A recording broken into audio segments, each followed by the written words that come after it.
occasions, right? From celebrating and networking events to winding down after a busy week. But while many people think of drinking in the same way, regardless of gender, the science tells a different story.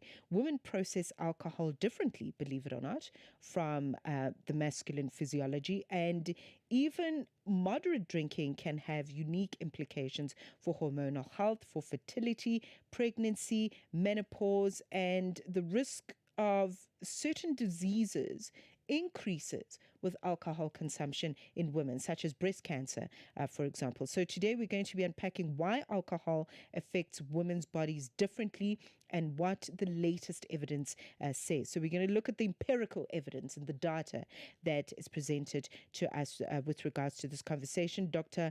Ariyo Olowaseun is joining me in their capacity as senior lecturer in the Department of Human Nutrition and Dietetics at the university based in Oyo State in Nigeria. Doc, thank you very much for your time. Welcome to Channel Africa. Thank you, Matenga. Good morning. Thank you very much. I did indicate in my introduction that alcohol affects women differently from men. At a high level, what are the biological differences that women should understand when they are consuming alcohol? Thank you very much, Matenga. Yes, yes, you are right, because the way the human body, male and female, tolerate alcohol differs. And the fundamental basis for this is because of the variation in body composition. So based on this, evidence have shown that even where some men can tolerate up to more than 3 drinks per day. For many women, if they take anything up to 2 per day, it can have significantly health consequences. And this is because of the body composition. Let us take it from this. Number one, we know that basically women have higher body fats than men. If you see many of the men, they are more of muscle than fats. And all this also affects the distribution of water in the body. And we also know that generally alcohol cannot mix with fats, but it can mix with water. So when we say that women have higher fats content than men, and men possibly have higher water content than men, it also means that the dilution that will also occur in men will be far higher than what we have in women. So that means that basically when we are looking at women, they reach higher blood alcohol concentration faster than men if they consume the same quantity of alcohol. And these have effects on general health and also toxicity level. So then number two is also we must equally know that even when we talk about the body hormones, it also differs to some extent. And again, the level of metabolism, the way women metabolize is also different from the way men metabolize. So if we look at some of the enzymes that the body needs in processing alcohol, it is actually lower in women. It is often lower in women. Evidence have shown that it is up to about 40% lower in women. And this equally shows that this can equally result in higher blood alcohol concentration and greater tissue exposure to alcohol when a man and a woman consume the same quantity of alcohol. And this actually go on to affect the health of men and women differently. So with the same level of exposure, women are actually at higher risk than men. But evidence have equally shown that over the years, alcohol intake among women have increased substantially, especially between 2020 and now, particularly during the COVID pandemic time.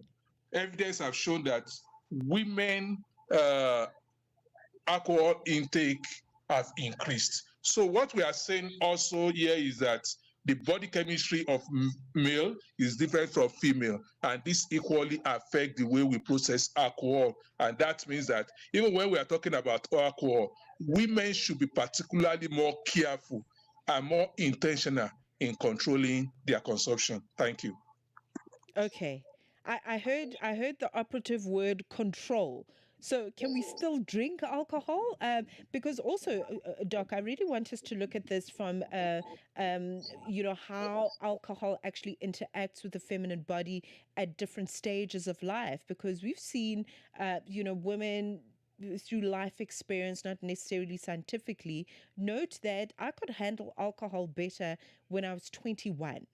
And now that I am 35 or 36, it's a little bit different now. I can't tolerate it as much. So, does alcohol interact with us, physiologically, that is, at different stages of our lives? Yes, yes, because like I mentioned earlier, that there are some enzymes that are required Mm-hmm. in the metabolism of alcohol. That even apart from the fact that um, there can be gender variation in the level of activeness, equally when we also look at age and lifestyle, all this can equally affect it. You see, in biology, they will always tell us about the old time biology, they will always tell us about the law of use and disuse. That is, those things that we consistently use remain relatively active. And one thing that we consistently fail to use, what happens is that over time, we may actually lose the ability. Such an enzyme or a part of the body may actually lose its ability to actually perform the function for which it is intended for. And this means that, and also as we grow older, we also need to know that many parts of our body also age. And that means the level at which they can tolerate some substances may equally be altered. Meanwhile, let me equally say that many of these alcohol, they are actually obtained from our common foods. For example, when we look at the common alcohol, we actually get them from wine, from grapes, which is actually what is used for wine. We can also get them from barley, from sorghum, from maize, from which all the beer and some other things uh, can be also be produced. So when we look at the production of alcohol, fermentation is actually a key process in its production. And let me also say that many of our food preparation methods also may equally involve fermentation. So that means that to some extent, if we are eating some food, we may actually be exposed to some level of this substance, actually in form of ethanol, which can actually be part of human food. But at the same time, we must know that there is also a threshold. When that threshold is crossed, and that is what science is saying, when that threshold is crossed, then there can be consequences on health, on well-being, and even on brain function. So all these are actually critical things we need to know. So as we age, or based on gender differences, or based on our lifestyle, all this can affect the way we handle alcohol, and also means that we need to be deliberate in its consumption and ensure that we maintain a strict control Mm. for that. Evidence have shown that from many people or many women, for example, they cannot tolerate more than 1.8 drinks, and that means and this can actually differ because the alcohol level of various substances differ from Mm-hmm. wine to beer to spirits. which is actually a high one. So it also means that the level at which you can tolerate each may have to be controlled. So, and this is important when we are talking about alcohol intake. So when we are talking about 1.8 drinks, it also means that for women, for women, maybe they cannot take more than around that is 2.2 milliliters of wine, and maybe uh, many of them may not be able to tolerate up to 2 bottles of beer. Mm-hmm. I may not be able to tolerate more than maybe 1.5 ounces of spirits. So that means there is a need to put control in the level of intake. So when we talk about drinks, it also talks about what quantity can be tolerated, and once that threshold is Right. passed, yes, it also means there can be consequences. But let me equally sound this warning that it is better not to drink. So if you are not taking alcohol, it's better not to start. Mm-hmm. Mm-hmm. Yes, it's better not to start. It's better So not to start because altogether. yeah, Yeah. yes, because the risk far outweighs the benefits. For if 100%. even if our body needs alcohol, Mm-hmm. let me say from our food, the body can get enough that it requires.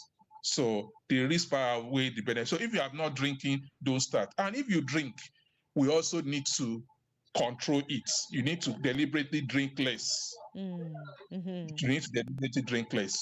In fact, evidence have shown that the safest choice for cancer prevention is not to drink at all. Okay. It's not to drink at all. Okay, I'd like Yes. us to take a break because I want us to talk about that link between alcohol and certain types of cancers that present in women's bodies at this time. So, I mean, you heard it. Quit the alcohol. Okay, it's not coming from me; it's coming from the doctor. Quit the alcohol, and not as a religious practice, but as a means to preserve your health. We take a break and return. Vue d'Afrique avec Joël Mouteba. Dans notre segment dédié à la femme africaine, aujourd'hui, nous partons à la rencontre d'une artiste qui fait de la danse un véritable moyen d'expression. Elle nous rejoint en ligne depuis la République démocratique du Congo, Isabelle Amouli, danseuse contemporaine professionnelle depuis 3 ans. Elle évolue entre création en solo et travail collectif au sein de la compagnie Joua, qui a fait sa première apparition officielle samedi dernier en marge de la Journée mondiale de la danse. Isabelle s'est également illustrée sur scène, notamment au ADC Urban Festival. Elle est avec nous pour partager son parcours, son univers artistique et ses ambitions. Je suis une danseuse contemporaine. J'ai dansé depuis 2014 et là, je dansais juste pour la famille, le fan et la bonne vibe. Et après, c'est à 2023 que j'ai décidé d'en faire une profession. Alors, j'ai décidé de danser pour aider aussi ma communauté. Vue d'Afrique. Du lundi au vendredi de 15h à 16h, temps universel. Get the news, music, and lifestyle of Africa on Channel Africa, the African perspective. Fitness and nutrition on the channel. Welcome back to the Journal. We continue our conversation with Dr. Ariyo Olowaseun, who is a senior lecturer in the Department of Human Nutrition and Dietetics with the University of Ibadan, that is in Oyo State in Nigeria. And we really are looking at the effects of alcohol on women's bodies, because alcohol, as science evidently tell us, affects women differently than it does men. Okay, so what does this mean? Two teaspoons of alcohol to make sure that you stay healthy, or to quit altogether. All right, that's a decision that you have, either to reduce or to quit alcohol altogether, as the doctor has already established. Dr. Olowaseun, let's talk about the growing discussion between the link that alcohol has to certain types of cancers. As we understand it, there's quite a big link between alcohol consumption in women and the risk of breast cancer. Okay, thank you very much. Actually, I would say that breast cancer is the number one risk with alcohol intake among women. In fact, evidence have shown that having a drink a day can raise cancer of the breast risk by up to 7 to 10% among women. And this is actually a major one.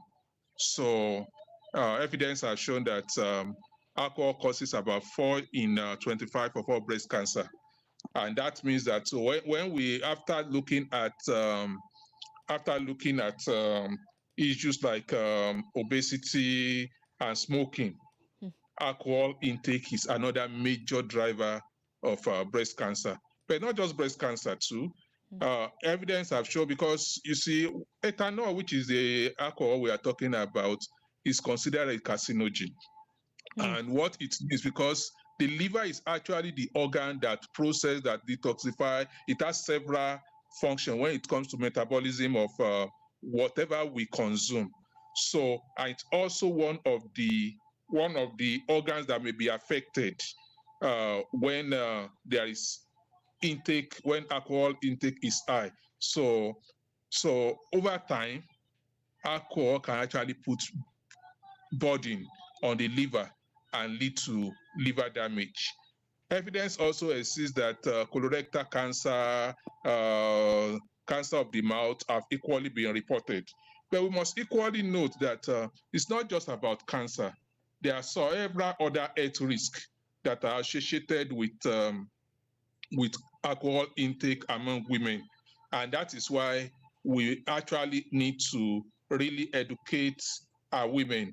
Evidence have shown that beyond breast cancer, which is a major one, alcohol can equally have effects on the cardiovascular health of the women. And also, it can equally have impacts on the imbalance. Let us also not forget that with alcohol, it can equally contribute substantially to weight gain among women. Because you see, the way we see it is every gram of carbohydrates after processing eat about 4 grams of kilocalorie. Every gram of protein after correcting for what is required for processing also give something around that. But when it comes to lipids and alcohol, lipids is highest, that is fats. Then this is followed by alcohol, meaning that even a gram of alcohol gives like times 2 of what we get in other carbohydrates. Right. So it can also contribute to obesity, and that is why when we talk about obesity, we are also talking about the risk to other health issues like hypertension, like diabetes mellitus, and all these actual. So for this reason, I think apart from cancer and particularly breast cancer, we need to educate our women that there are several health consequences with alcohol intake, and we must be deliberate in preventing this, especially for pregnant women. At least I know in the medical field, alcohol intake is often not encouraged for pregnant women, because it will not just affect the woman, it can equally affect the unborn child. And that is why we need to be very careful with it. Thank you. Thank you. Thank you so much, Doctor. We appreciate it. I think, in finality, it's really about you sharing information so that people can make informed decisions about their own health and well-being, really. And whether you feel the pressure to quit altogether and abstain from alcohol or to reduce it is your choice ultimately. But this is the information that we have. Thank you, Dr. Ariyo Olowaseun, who is Senior Lecturer in the Department of Human Nutrition and Dietetics at the University of Ibadan, that's based in Nigeria. Let's check in with the latest in sports. Figilele Nwadi is standing by. Sports on Channel Africa. The African perspective. Let's start off with athletics. Ugandan long-distance running superstar Joshua Cheptegei says he's delighted to have claimed victory at the Absa Rhino City Durban 10-kilometer after setting a new course record of 27.19 seconds on the event's newly designed route on Sunday morning. Although the two-time Olympic champion fell short of his goal of becoming the first athlete to run a sub-27-minute 10-kilometer on African soil, he remained he remained upbeat and praised the organizers for creating a fast course capable of producing historic performances. Kenya's Salem Kibet finished second, while Uganda's Emmanuel Kibet completed the podium in 27.32 seconds. Well, I'm so happy to be here again, running in the streets of Durban. And for me to come here and run with an incredible field is really spectacular. And my goal was to run a sub 27, but it was not possible today. Maybe we needed like a pacemaker to take us through up to 5K and then maybe speed up again later. But for me to come and win again in a new course record is I'm really happy. The three-time world champion believes a sub-27-minute run in Africa is still within reach. I think and I believe that it's very possible, and with the caliber of athletes now, it's very possible, but just that we need more support, especially with the pacemaking duties. Then we can see a sub-27 here. Football news: plans for a 64-team men's World Cup are said to be assessed after the 2026 tournament, with FIFA boss Gianni Infantino saying the event needs to be for the whole world. The proposal for an expanded tournament was put forward last year, and Infantino says the success of the expanded 48-team tournament means FIFA should look at how a 64-team World Cup could work. And in tennis news, Jannik Sinner demonstrated once again why he is the world's best player by holding off Alexander Zverev to win back-to-back Wimbledon men's singles titles. Sinner gradually took control of an extremely tight contest to win 6-7, 7-9. That's tiebreaker. 7-6, 7-2, tiebreaker. 6-3, 6-4 at the All England Club.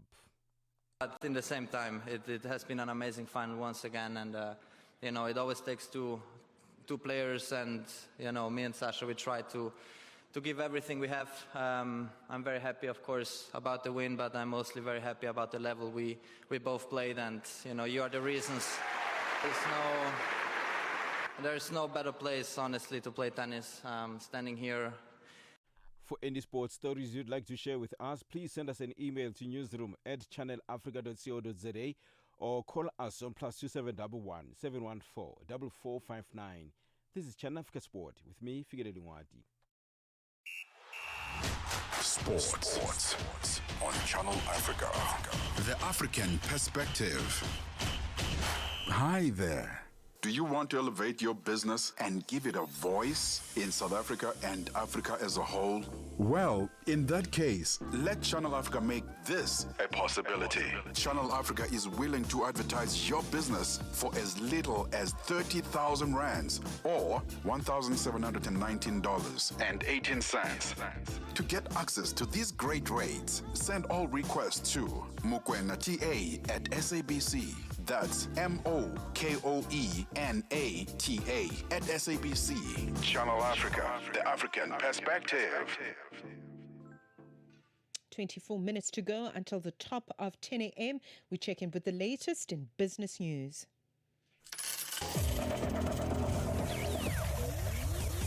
Business news on Channel Africa. The African Perspective. Thank you, Matseko. Good morning. Angola's central bank has added China's yuan to the list of currencies local banks can use to meet foreign currency reserve requirements alongside the US dollar, euro, and South African rand. The Bank of Angola made the change in a directive dated July 2 that was published on its website last Thursday. Mandatory reserves are funds national banks have to hold with the central bank for financial stability and to